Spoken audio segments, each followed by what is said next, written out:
Qu'est-ce que la honte? Vous êtes différent, rejeté, à découvert, souillé. Chapitre 3. La honte au fil des ans.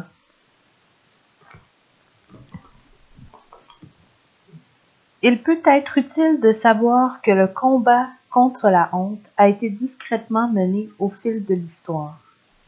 Par exemple, vous vous souvenez probablement du roman de Nathaniel Hawthorne, La lettre écarlate, dans lequel Hawthorne aborde la culpabilité et la honte. Dans ce livre, Esther Prynne porte en permanence la lettre A écarlate en guise de punition pour son adultère. Est-elle coupable? Oui, et le pardon est un centre même du message de Christ pour elle.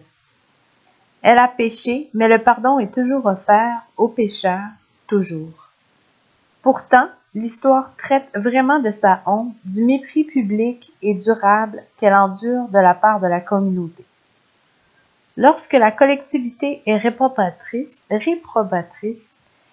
il est aisé de croire que Dieu lui-même s'est joint à ces nombreuses voix, bien qu'il n'en soit rien. La lettre A écarlate d'Esther est un rappel littéraire de la difficulté que l'on éprouve à se débarrasser de la honte une fois qu'elle nous a été associée. Du moins, c'est ce que l'on ressent. La seule fois où Esther retire sa lettre, sa fille refuse de s'approcher d'elle. Elle ne reconnaît pas sa mère sans la marque de la honte.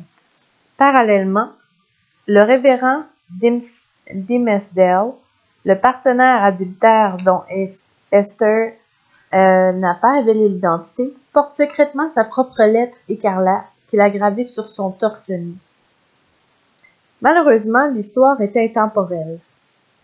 Esther Prynne est beaucoup plus qu'une femme infidèle, marginalisée et humiliée.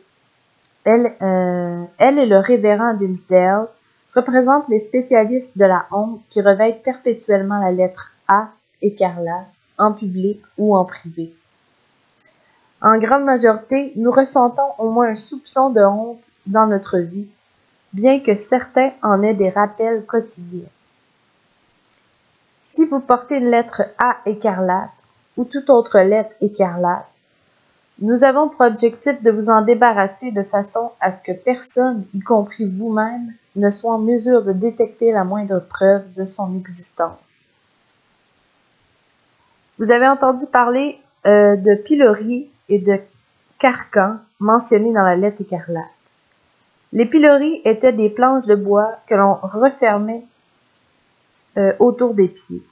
Si vous aviez transgressé la loi, c'était le sort que l'on vous réservait. Puisqu'il se trouvait sur la place du marché au carrefour, important ou dans les lieux de rassemblement, l'humiliation ressentie n'en était que plus intense.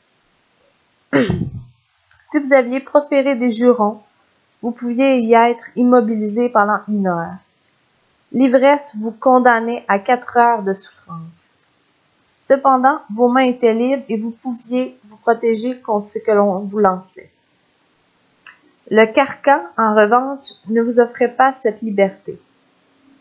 Vos bras et votre tête y étaient coincés entre 2 planches de bois, et vous ne pouviez vous défendre si on vous envoyait la nourriture pourrie de la veille.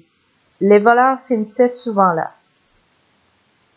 Pensez-vous que ceux qui avaient connu le pilori ou le carcan étaient plus charitables à l'égard de ceux qui y étaient condamnés? Ou comptaient-ils plutôt parmi les premiers à leur jeter des ordures et à les insulter? Si vous vous débattez avec la honte, vous réagissez peut-être un peu des 2 façons. Vous pouvez éprouver de la compassion pour certaines personnes tout en jugeant d'autres. Le caractère public de ce spectacle constituait le pire aspect du châtiment. Heureusement, on réussissait toujours à être libéré et à réintégrer la vie quotidienne. Si les gens vous jetaient alors des ordures, ce sont eux qui finissaient au pilori. Le système nous semble inhumain, mais au moins la libération de la personne annonçait à tous qu'elle était redevenue acceptable sur le plan social. Je suis sûre que si les gens pouvaient se débarrasser de leur honte aujourd'hui, en passant quelques heures au pilori, nous aurions une liste infinie de volontaires. La honte demeure une caractéristique essentielle des châtiments administrés dans le monde entier. En effet, étant donné que les humains détestent ressentir la honte, pourquoi ne pas se servir de ce fait comme un moyen de contrôler des comportements indésirables? Les parents ont souvent utilisé des tactiques humiliantes pour reprendre leurs enfants. Tu devrais avoir honte de toi. Il n'y a pas si longtemps, même les enseignants se vantaient de maîtriser ces méthodes.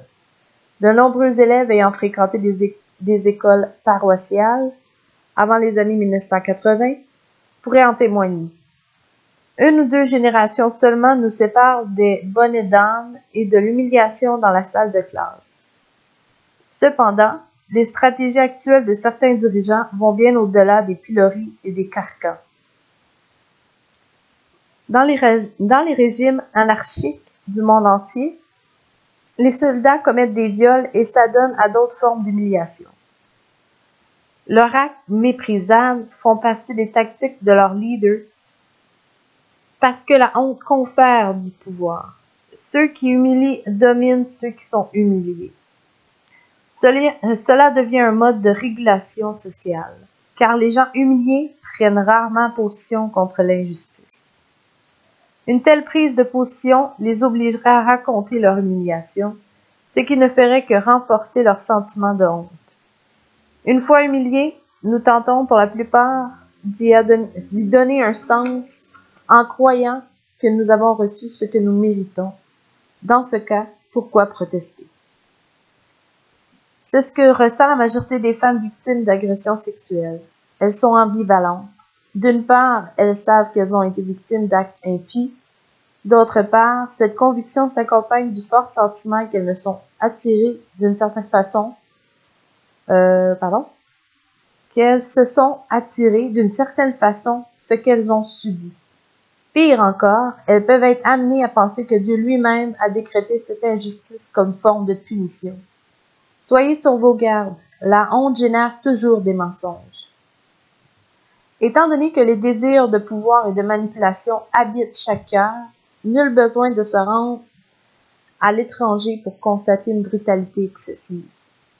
Elle se produit tous les jours entre parents et enfants, petits amis et petites amies, mari et femme, là où l'injustice règne, la honte fait partie de ses retombées. À discuter.